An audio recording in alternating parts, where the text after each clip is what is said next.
Joe Beermaster here. I have an old oven here. I'm going to show you how to change these pans here, the element pans. It's pretty simple.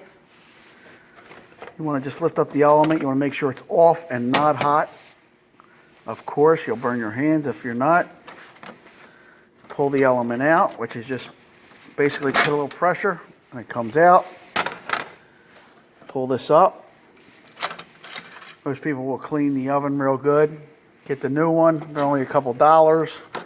I don't recommend dollar store ones because they're junk.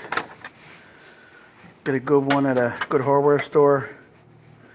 Just plug it back in until it clicks. Let it sit down.